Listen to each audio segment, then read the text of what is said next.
দোকানে হামলা করছে, ওইখানে বন্ধুর হুন্ডা ভাঙছে, ওইখানে মোবাইল নিয়ে কারাকারি করছে, ওইখানে মুরব্বীদের বেয়াদবি করছে, ওইখানে হাসপাতালে হামলা করছে, কারো বাড়িতে হামলা করছে, গুদারাঘাট হামলা করছে। এর মূল কারণ কিচ্ছু এই মাদক। এই মাদকের সাথে তারা সঙ্গে আমার ভাই হোক, আমার ভাতিজা হোক, আমার ভাগিনা হোক, আমার বন্ধু হোক, আর আত্মীয় হোক, তার সাথে কোনো সম্পর্ক না। এই লোকটি নেশাগ্রস্ত, সে নেশা বিক্রি করে এবং খায়। এই জাতীয় লোক পুলিশ ধরার পরে যেন আমরা কেউ গোপনে প্রকাশ্যে প্রশাসনের উপর কোনো প্রেশার সৃষ্টি না করি। দলের সম্পদ না, দলের তারা কর্মী না, সমাজের কোনো সম্পদ না। আমাদের পায়ে ধরে অনুরোধ করি, তোমরা এই সর্বনাশা পথ থেকে সরে যাও। নিজের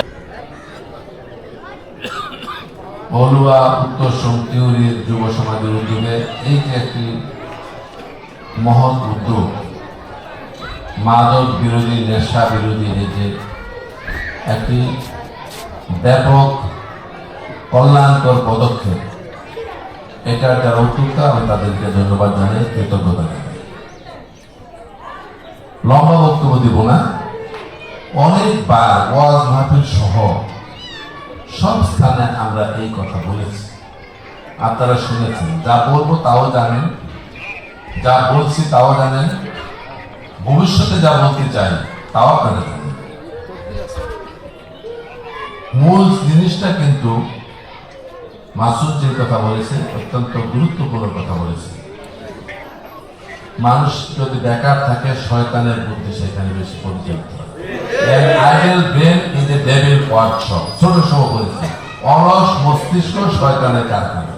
শিশুদের আমার বলেছি, শিক্ষক উনি বলেছেন পুলিশের কথা। এই কথাটা খুব প্রণিধানযোগ্য। দুটো জিনিস এখানে প্রণিধানযোগ্য। পুলিশ নেওয়ার পরে বেল নিয়ে এসে সে আরো দাপট বেশি দেখায়। আবার আমরা সমাজে যারা এইগুলি প্রশমিত করার জন্য আমরা উদ্যোগ গ্রহণ করতে চাই, এই লোকগুলি কিন্তু কোনো না কোনো ভাবে কিন্তু আমাদের সাথে চলাফেরা করে, আমাদের কাঁধে ভর দিয়ে তারা চলে। কাজী মিলন শিক্ষক মূল্যবান কথা বলেছেন যে আগে নিজেকে পরিশোধিত হতে হবে। আমি বিশ্বাস করি আমরা যারা এখানে কথা বলছি, যা বলবেন এরপরও উপস্থিত যারা রয়েছেন, যারা উদ্যোক্তা, তারা যদি আসলে মনে প্রাণে মনে করেন এই ব্যাপারটাকে আপনি বাস্তবায়ন করবেন, তাহলে এটা সম্ভব। কিন্তু আজকে বক্তব্য দিলাম, গান শুনলাম, প্রতিবেদন করে সবকিছু করলো। যে লোকরা নেশা বিক্রি করতেছে, যার বাড়ির পরিবার নেশা বিক্রি করতেছে, যে নেশা গ্রহণ করতেছে, সে যদি আমার সাথে বসে চা খায়, আমার সাথে যদি ছবি তোলে, আমার পিছনে মিছিলে ঘুরে, আমার পিছনে মোবাইলে কথা বলে, তাহলে বুঝতে হবে যে আমি ডাললে কোচ কালা হয়, যে আমি বড় বড় কথা বললাম, আগামীকাল সেই ছেলের সাথে আমি বসে দিছি। আমি তো জানি সে নেশা করে, মাকে মারে, বাবাকে মারে, বন্ধু বান্ধবকে মারে, সমাজে বিশৃঙ্খলা সৃষ্টি করে, সামাজিক অস্থিতিশীলতা সৃষ্টি করে, অশান্তি সৃষ্টি করে। আমি জানি সেই ছেলেকে আর কিছু না পারে, অন্তত আমি অ্যাভয়েড করতে পারি যে এই ছেলের সাথে আমি কোনো কথা বলবো না, তার কাছাকাছি আমি থাকবো না। তাহলেও কিন্তু সামাজিক কিছু প্রেশার সে অনুভব করে। কিন্তু আমরা দেখি যে আমি মিলন আমার পাশে বসে রয়েছে, সে লোক মাসুদের কাছে বসে রয়েছে, আরেকজনের কাছে বসে রয়েছে, বাবলুর কাছে বসে রয়েছে। তাহলে মানুষ কিন্তু এই অনুষ্ঠানের পরে হাসাহাসি করবে, বলে নাটক করে, নাটক ছিল আমার এমপি হতে চায়।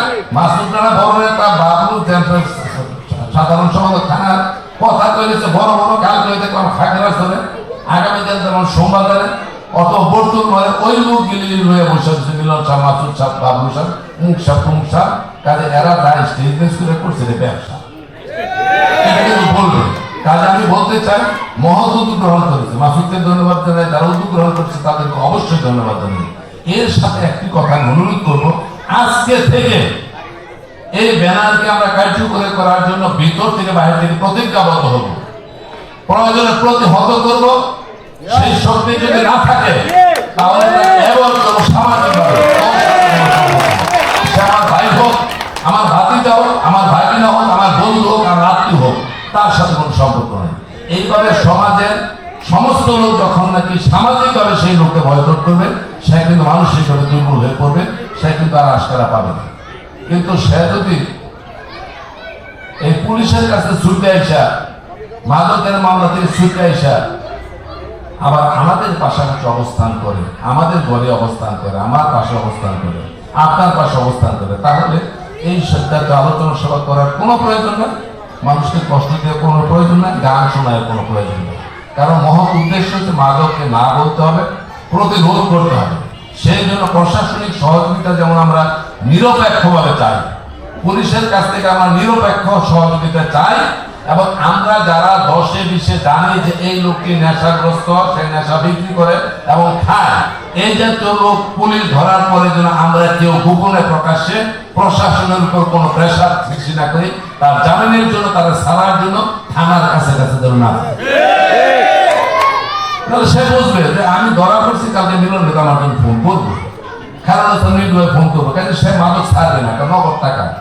তো তোমার নগদ টাকায় আমার জীবন শেষ হয়ে যাচ্ছে, আমার মার জীবন শেষ হয়ে যাচ্ছে, আমার বাবার জীবন শেষ হয়ে যাচ্ছে, আমার সংসার ধ্বংস হয়ে যাচ্ছে, আর নিজের জীবন ধ্বংস হয়ে যাচ্ছে।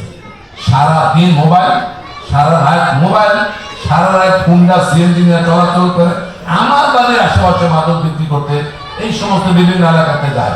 আমরা জানি, আপনারা জানেন, তাদেরকে সবাই ধরেন, তাদেরকে ধরেন এবং এক পথে থাকে, নীতিতে থাকে, এই ক্ষেত্রে কোনো ছাড় নাই। তাহলে এই অনুষ্ঠান করার পরে মানুষ যারা উদ্যোক্তা তাদের সাধুবাদ দিলে মানুষ উপকৃত হবে। আমি আশা করি যারা উদ্যোক্তা তারা এবং আমরা আপনারা যারা আসছি তারা সকলে মনে প্রাণে মাগরিবে নামাজের জন্য প্রতিজ্ঞাবদ্ধ হন, যেহেতু এই বিশেষ একটা বিষয়ের উপরে আলোচনা সভা এবং এই অনুষ্ঠান, সেই মাদকের সাথে সম্পৃক্ত যারা আছে তারা কিন্তু 2 দিন পরে গন্ডগোল করে। এইখানে গন্ডগোল, মূল এখানে তিলে রাখছে, ওইখানে বাড়িঘর ভাঙছে, ওইখানে দোকানে হামলা করছে, ওইখানে বন্ধুর হুন্ডা ভাঙছে, ওইখানে মোবাইল নিয়ে কারাকারি করছে, ওইখানে মুরব্বীদের বেয়াদবি করছে, ওইখানে হাসপাতালে হামলা করছে, কারো বাড়িতে হামলা করছে, গুদারাঘাট হামলা করছে। এর মূল কারণ কিচ্ছু এই মাদক। এই মাদকের সাথে যারা সম্পৃক্ত তারা দলের সম্পদ না, দলের তারা কর্মী না, সমাজের কোনো সম্পদ না, মানুষের কল্যাণকামী কোনো শক্তি তারা হতে পারে না। অতএব এদেরকে আমাদের বয়কট করতে হবে, প্রতিহত করতে হবে, এবং তারা যেন আমাদের কাছে মিলতে না পারে আগামীকাল থেকে, সেটা আমরা দেখতে চাই। আপনাদের সার্বিক সহযোগিতা কামনা করে উদ্যোক্তাদের আবারও সাধুবাদ জানাই এমনকি মহতি অনুষ্ঠান করার জন্য। কিন্তু মহতি অনুষ্ঠানকে মহতি করার জন্য আপনাদের আমাদের দায়িত্বশীল ভূমিকা পালন করার জন্য আমি আহ্বান জানিয়ে, অনুরোধ জানিয়ে, এবং আবারও অনুরোধ করবো যারা আমাদের সাথে সম্পৃক্ত, বেচা কেনা অথবা খাওয়ার সাথে, তোমাদের পায়ে ধরে অনুরোধ করি তোমরা এই সর্বনাশা পথ থেকে সরে যাও, নিজের জীবন বাঁচাও, পরিবার বাঁচাও, সমাজ। অবশ্যই মানুষের কল্যাণের জন্য বিএনপি রাজনীতি, খালেদা জিয়ার রাজনীতি, তারেক রহমানের রাজনীতি এবং আমাদের প্রচেষ্টা, আমরা সেই কাজ করব এবং সেই কাজ করার ক্ষেত্রে আপনাদের সার্বিক সহযোগিতা কামনা করি। আসসালামু আলাইকুম। বাংলাদেশ জিন্দাবাদ। মাদকের বিরুদ্ধে সকলে বলুন না।